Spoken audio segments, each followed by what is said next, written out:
Magandang hapon, ngayon pa araw ng Lunes, September 11, 2023. Update po muli sa lagay ng panahon.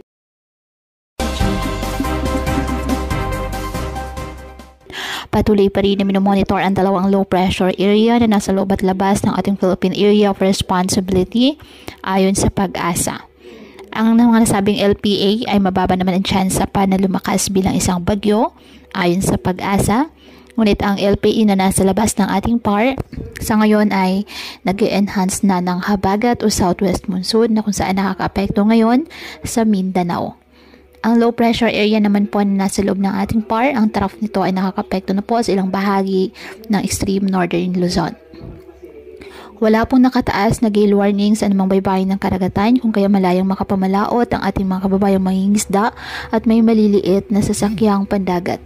Ngayong araw, dahil po sa trough ng low pressure area na nasa loob ng ating PAR, asahan na maulap na kalangitan na may kalat-kalat na pag-ulan at thunderstorms sa Batanes at Babuyan Islands.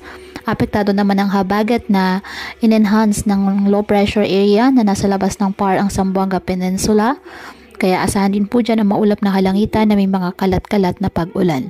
Habang sa nalalabing bahagi ng bansa kasama na ang Metro Manila, bahagyang maulap hanggang sa maulap na kalangitan with isolated rain showers or thunderstorms dahil sa southwest monsoon at localized thunderstorms. Kaya pinapayuhan ng ating mga kababayan na may maingat at maging alerto po sa mga posibleng pagbaha at pagguho ng lupa at ugaliin na magdala palagi ng payong o kahit anumang panangga sa ulan sa tuwing lalabas ng ating mga tahanan. At yan po muna ang update sa lagay ng panahon ngayong araw. Muli patuloy po tayo na mag-ingat at palaging tandaan, God loves you. Stay safe and God bless.